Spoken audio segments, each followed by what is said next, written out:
As NBA players are famous for their skill and talent, however, in addition, most of them are always in lame light because of their relationships with celebrities. Sometimes it's their affairs, breakup, or divorce, but some become the center of attraction as their NBA career got ruined because of their wives or girlfriend. Yes, where for NBA players their wives or girlfriend are the best supporter, on other hands they become a problem. Today we are going to discuss NBA players who had faced such issues in their personal life which ultimately affect their professional life. But before going straight to the content, here is the brand new information on the channel, is that 3 lucky winners will get a chance to win PS5. Only you have to comment your views on these NBA players' relationships in the comments section below. Let's start today's topic. Kris Humphries' relationship with Kim Kardashian is probably one of the most famous and talked about relationships in the last 2 decades. The pair met, started dating, got married and divorced all within the same year. The rumors that the two were dating began to spread towards the end of 2010. The pair celebrated Humphries' 26th birthday together. The relationship between the two was highly publicized and they appeared on numerous TV shows talking about their relationship. Around this time, Humphries was 7 seasons into his NBA career, and it was during this time that Humphries had his breakout season, registering career-high points, assists, and rebounds. However, his breakout season went downhill just as quickly. Humphries and Kim got married in August 2011 and divorced only 72 days later. A year after the divorce, Humphries' numbers in the NBA saw a significant drop. You could argue that it was partly because the Nets saw a huge change in their roster. This was the time they traded for Joe Johnson, so Humphries didn't get the ball as much as he used to. On the outside, it appeared as if Humphries and Kim were the perfect matches, but it turns out there were some red flags before the wedding. The biggest one being that the people around Kim didn't want her to go through with the wedding. Kim's mom even reportedly told Kim to go away before the wedding, telling her, "Why don't you go away and I'll handle it."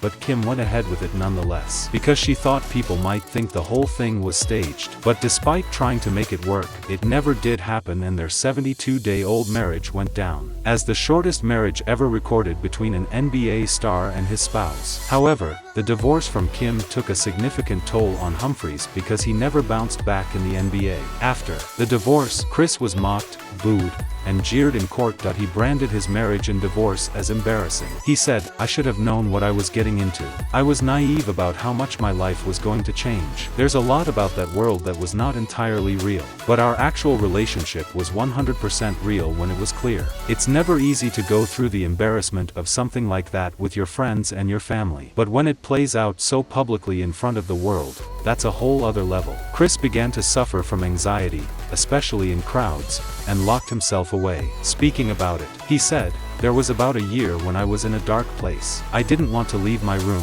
You feel like the whole world hates you, but they don't even know why." However, another NBA player, Steve Nash's relationship with his ex-wife was so messed up. The Canadian-born former NBA player was a 2-time MVP and 8-time All-Star point guard who got some of the most dynamic offensive in NBA history. He is one of the most unselfish and creative floor generals of all time, a 6'3" wizard who tormented defense with his excellent shooting touch, supervision, and a futuristic understanding of positioning and angles. During his 2005 MVP campaign, Nash led the league in terms of assists with 11.5 per game, and 861 total. That was 193 more than second place Stephon Marbury. However, while Steve was making waves in the NBA, dropping assists and writing his name as one of the NBA greats, things were not so great at home. It all began when Nash met with Paraguay and filmmaker Alejandra Maria in Manhattan while he was playing for the Dallas Mavericks. The two shortly began dating, and 3 years later,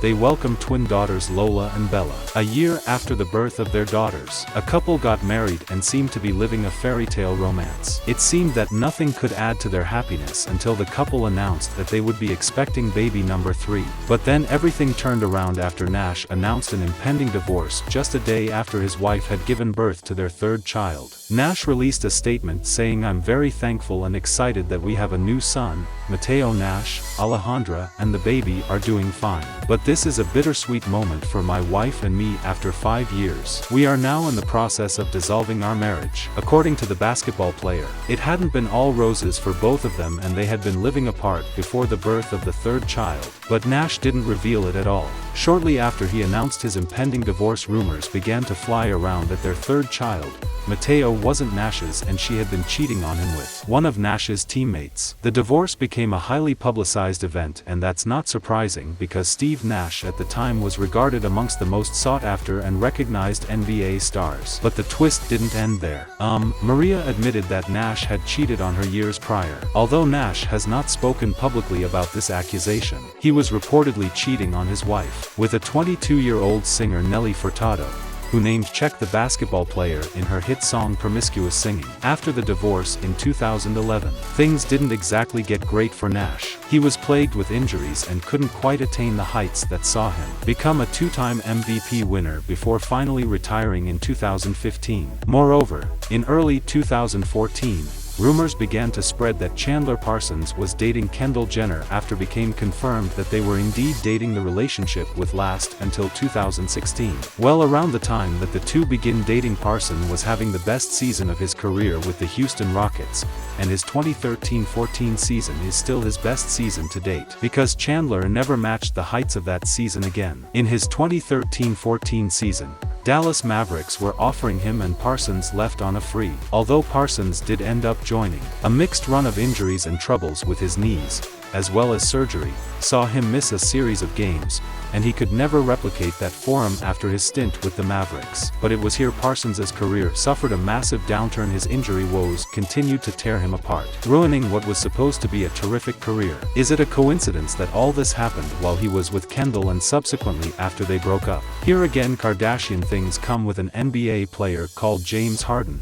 He is no wise old sage when it comes to women. Harden was the 3rd overall pick in the NBA draft when he was starting up his career as a professional NBA player. However, his 2009 season was underwhelming, and that's us being fair. At this time, Harden was already dating a hard-nosed rapper, Trina, who he would later dump via text message in 2012 and 2015. Harden had become the main man for the Houston Rockets, and he was dropping a career-high number of points in assists at the time, and the man even took his team as far as the Western Conference Finals that year.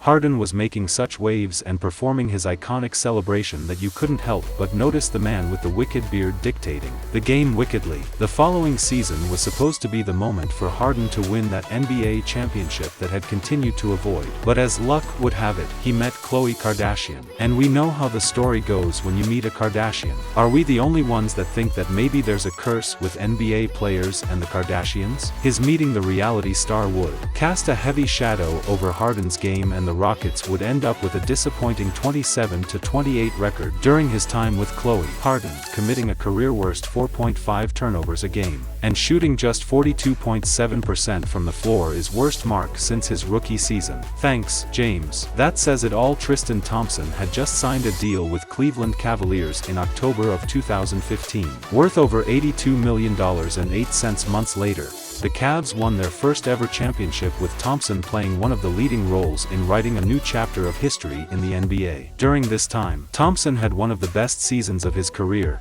if not the best. But around August 2016, just 2 months after winning the championship, Thompson was pictured walking out of a nightclub with Khloe Kardashian. Don't these people learn? Didn't you just see what happened with Harden just over a year ago?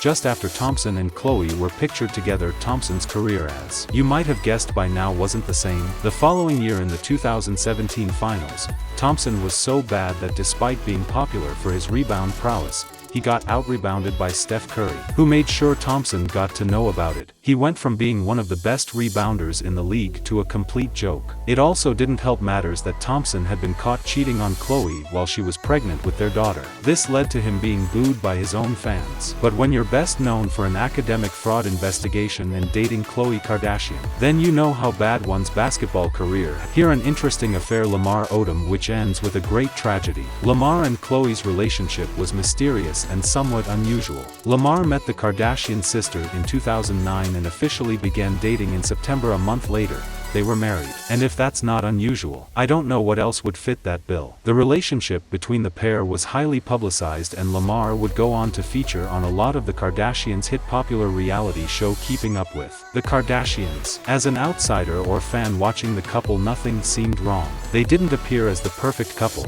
but the pair looked perfectly okay together. A couple of months after their marriage, Lamar won his second championship with the Lakers, so everything looked fine and dandy. However, those who knew the couple well enough would all agree on the same thing. The marriage and affair spilled trouble from the very beginning, and it was a miracle they lasted 5 years. To begin with, their much and very well publicized downfall began 2 years after their marriage, and it went downhill very fast. From there, it all began with a trade to the Dallas Mavericks, where Lamar would experience the worst season in his career by far. Older, he appeared to be struggling the entire season, and mentally he was just not there. The former two-time NBA champion didn't seem like he was enjoying his basketball and struggled to train well during his practice sessions. Speaking about this, Lamar said, "When you have relationships with people, and there are hard times, you know how to deal with one another. When you don't, it's obvious." There are many ways to interpret that, but one thing is for sure, and that's that he was not in the right state of mind. In 2013, Lamar would play his final NBA game, which is coincidentally the same year that Khloe filed for divorce. However, the divorce did not sit well for Lamar, and 2 years later, Lamar was found unconscious in a brothel. He had OD'd and was in a coma, where the NBA star suffered 12 strokes and 2 heart attacks. During this time, Khloe did not leave his side and stayed until he recovered. After Lamar finally recovered, his NBA career was pretty much over. During an interview where Lamar spoke about just how bad things got for him, he said, "At that point in my life I was doing coke every day. Pretty much every second of free time that I had, I was doing coke. I couldn't control it." Lamar's story is probably the most tragic one in recent history. So what do you think about these NBA players' relationships which lead to destroying their NBA careers? Do let us know in the comments section below and get a chance to win a brand new PS5. If you enjoyed watching the video, do like and share, and yes, don't forget to hit that notification bell. Thank you so much.